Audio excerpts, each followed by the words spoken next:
नमस्कार दोस्तों, तूलिका दर्शन चैनल में मैं रमाशंकर डिमरी आपका एक बार फिर से स्वागत करता हूं। दोस्तों, आपने तूलिका दर्शन के प्राविधिक कला यानी कि टेक्निकल आर्ट के वीडियोस को सराहा, इसके लिए आप सभी का हार्दिक धन्यवाद। काफ़ी सारे कमेंट मुझे इस बात पर आए कि कुछ और प्रश्नों पर वीडियो बनाई, तो उसी क्रम में आज यह अंक आपके सामने प्रस्तुत कर रहा हूं। और आज के अंक की जो विशेषता है, मुख्य बात है, यह है कि इसमें हमने प्रश्नों को एनिमेशन के ज़रिए समझाने की कोशिश की है, ताकि आपका जो कॉन्सेप्ट है, जो अवधारणा है प्राविधिक कला की, वह बिल्कुल मजबूत हो जाए और आप उत्तरों को अच्छी तरीके से समझ जाएं। तो शुरू करते हैं आज का अंक। और आज के अंक का पहला प्रश्न है, अगर बेलन का एक सिरा वृत्ताकार हो तो दूसरा सिरा कैसा होगा? और विकल्प देखिए, आयताकार, त्रिभुजाकार, वृत्ताकार और पंचभुजाकार। अब इस प्रश्न को अगर आप ध्यान से पढ़ेंगे तो इसी प्रश्न में सही जवाब छुपा है। अब प्रश्न है, अगर बेलन का एक सिरा वृत्ताकार हो तो दूसरा सिरा कैसा होगा? अब हम सभी जानते हैं कि बेलन यानी कि किसी सिलेंडर की बात हो रही है, तो अगर बेलन का एक सिरा वृत्ताकार होगा तो ऑब्वियसली दूसरा सिरा भी वृत्ताकार ही होगा।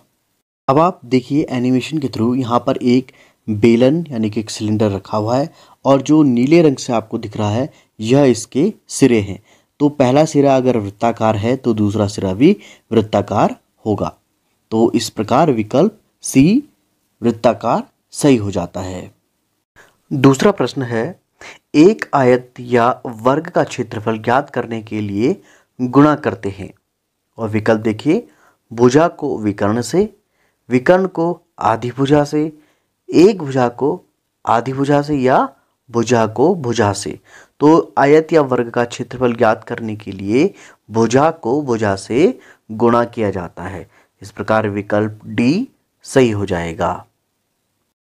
अगला प्रश्न देखते हैं, रेल की पटरियों के स्लीपर दूर जाते हुए एक दूसरे से दिखाई देते हैं। अब देखिए, विकल्प अलग अलग, अधिक दूर, अधिक निकट या जैसे हैं वैसे ही। तो यहाँ पर पूछा जा रहा है पर्सपेक्टिव ड्राइंग से रिलेट करके क्वेश्चन कि रेल की पटरियों के स्लीपर दूर जाते हुए एक दूसरे से कैसे दिखाई देते हैं।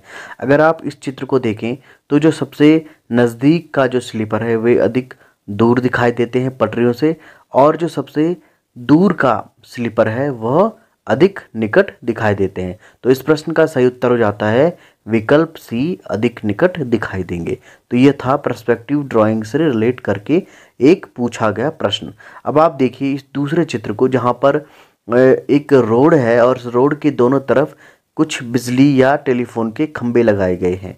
और अगर आप पर्सपेक्टिव के हिसाब से इसको देखें तो रोड जहां पर दूर जा रही है, वहां पर आपको ये दोनों कतारें एक दूसरे से मिलती हुई प्रतीत हो रही हैं। तो यह था पर्सपेक्टिव ड्राइंग से रिलेट किया गया प्रश्न। अगला प्रश्न है, ऐसा चतुर्भुज जिसकी सभी भुजाएं समान हो तथा वह प्रत्येक कोण 90 डिग्री का हो तो उसे क्या कहा जाता है? ये काफ़ी सरल प्रश्न है। ऐसा चतुर्भुज जिसकी सभी भुजाएं समान हो तथा वह प्रत्येक कोण 90 डिग्री का हो तो उसे क्या कहा जाता है? विकल्प देखिए, आयत, वर्ग, त्रिभुज या चतुर्भुज। तो ऐसा चतुर्भुज जिसकी सारी भुजाएं बराबर होती हैं तो हम जानते हैं कि उनसे वर्ग कहा जाता है, और वर्ग की जो चारों भुजाओं पर जो कोण बनते हैं वह 90 डिग्री के होते हैं। तो विकल्प बी सही हो जाता है। अगला प्रश्न है, वृत्त के कोई भी दो व्यास अनुपात में एक दूसरे के कितने होते हैं? और विकल्प देखिए, आधा, 2 गुना, समान या 4 गुना। तो वृत्त के कोई भी दो व्यास अनुपात में एक दूसरे के कितने होते हैं? तो अनुपात में होते हैं वे समान। अब समान किस प्रकार होंगे? तो आप देखिए इस एनिमेशन को और समझिए इस प्रश्न को।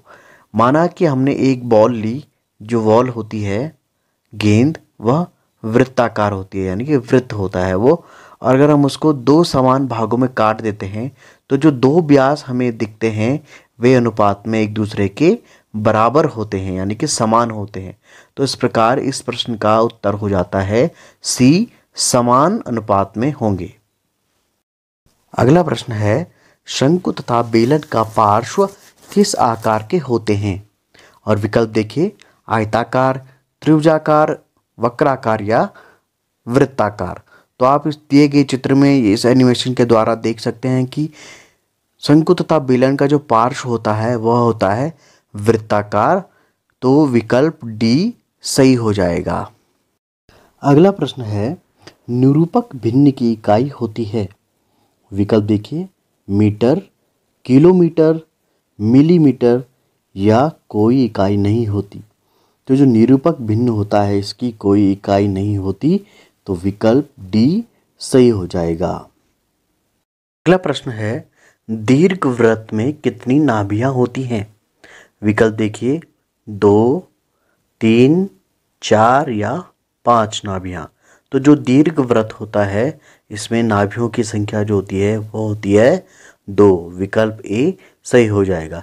तो आप देखिए यहाँ पर एक दीर्घवृत्त का चित्र दिया गया है और यहाँ पर आप दीर्घवृत्त के चित्र में देखिए F1 और F2 दो नाभियाँ प्रदर्शित की गई हैं। तो इसलिए दीर्घवृत्त में 2 नाभियाँ होती हैं। विकल्प ए सही हो जाएगा। अगला प्रश्न है, अक्षर जे की रचना किस अनुपात में की जाती है?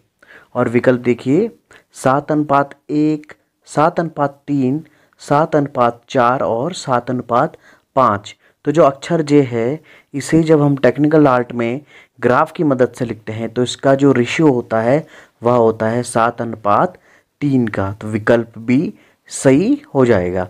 अगर आप जानना चाहते हैं कि किस प्रकार अक्षरों का अनुपात ज्ञात किया जाता है और किस प्रकार ग्राफ की मदद से अक्षरों को लिखा जाता है टेक्निकल आर्ट में, तो आप हमारे चैनल में जो प्लेलिस्ट है टेक्निकल आर्ट की उसको भी आप देख सकते हैं और इसका वीडियो का जो लिंक है वो आई बटन में भी दिया गया है। तो आप वहाँ से भी जा कर के टेक्निकल आर्ट के लेटर राइटिंग को देख सकते हैं। अगला प्रश्न है, एक आकृति के बराबर दूसरी आकृति बनाने का अर्थ है दूसरी आकृति को क्षेत्रफल में डैश बनाना। और विकल्प देखिए, असमान बनाना, आधी बनाना, दोगुनी बनाना या समान बनाना। तो ये प्रश्न बहुत ही आसान है। एक आकृति के बराबर दूसरी आकृति को बनाने का अर्थ होता है दूसरी आकृति के क्षेत्रफल को समान बनाना। विकल्प डी सही हो जाएगा। अगला प्रश्न है, सममितीय चित्रण में किस कोण का प्रयोग करते हैं?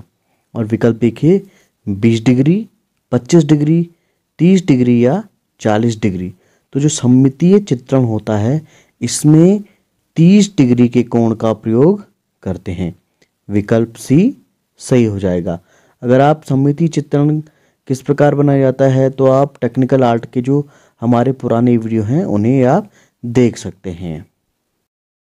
और अगला प्रश्न है, बेलन जो अपने आधार पर खड़ा है उसका अनुविक्षेप होगा।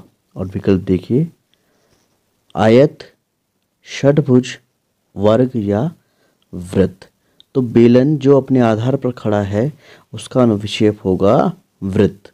अब आप दिए गए चित्र में देखिए कि एक बेलन खड़ा है अपने आधार में और उसका अनुविक्षेप यानी कि जिस तल पर वो खड़ा है उसे अनुविक्षेप कहते हैं। तो बेलन का जो तल होगा वह भी वृत्ताकार होता है, इसलिए बेलन का अनुविक्षेप वृत्त होगा।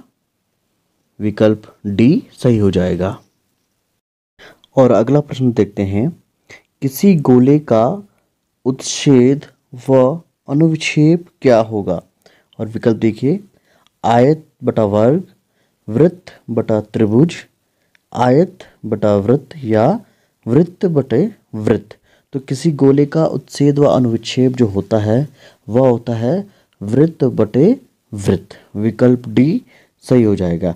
आप चित्र में देख सकते हैं जो एक हमारे पास गोला है और उसके बीच में एक आपको लाल कलर की जो रिंग दिख रही है, यहीं से आप उच्छेद व अनुविक्षेप ज्ञात कर सकते हैं। इस प्रकार गोले का उच्छेद व अनुविक्षेप वृत्त बटे वृत्त होता है। विकल्प डी सही हो जाएगा। अगला प्रश्न देखते हैं, वह रेखा कौन सी है जिस पर धरती तल और चित्रतल मिलते हैं? और विकल्प देखिए, लोप रेखा, धरती रेखा, क्षितिज रेखा और संदर्श रेखा। वह रेखा कौन सी होती है जिस पर धरती तल और चित्रतल मिलते हैं? तो इसका सही उत्तर है धरती रेखा। विकल्प बी सही हो जाता है। अगला प्रश्न है, निकटवर्ती रेखाएं दूरवर्ती रेखाओं की अपेक्षा कैसी होती हैं? और विकल्प देखिए, छोटी, बड़ी, आधी और समान। तो जो निकटवर्ती रेखाएं होती हैं वे दूरवर्ती रेखाओं की अपेक्षा बड़ी होती हैं। ये पर्सपेक्टिव ड्राइंग के लिहाज से ये प्रश्न पूछा गया है। तो यहाँ पर जो दूरवर्ती रेखाएं हैं वे छोटी होती हैं और जो निकटवर्ती रेखाएं होती हैं वह बड़ी होती हैं। तो विकल्प बी सही हो जाएगा।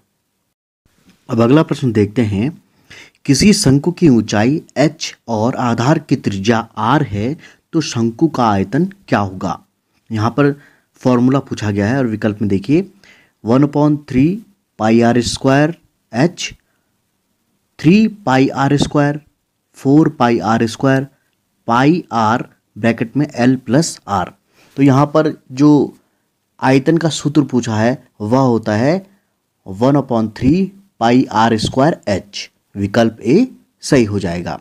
तो कई बार इस तरीके के फॉर्मूलेज भी पूछ लिए जाते हैं। तो जितने भी फॉर्मूले हैं, सूत्र हैं, उनको भी आप ध्यान में जरूर रखिएगा। तो यह था तुलिका दर्शन चैनल का आज का प्राविधिक कला का विशेष अंक। आपको यह अंक कैसा लगा हमें कमेंट सेक्शन में जरूर बताएं। आपके सुझावों का हमें इंतजार रहता है। अगर आपने अभी तक हमारे चैनल को सब्सक्राइब नहीं किया है तो प्लीज़ इसे सब्सक्राइब कीजिएगा। वीडियो अच्छा लगे तो इसे शेयर कीजिएगा और नए वीडियो की नोटिफिकेशन को सबसे पहले पाने के लिए बेल आइकन को हमेशा ऑन रखिएगा।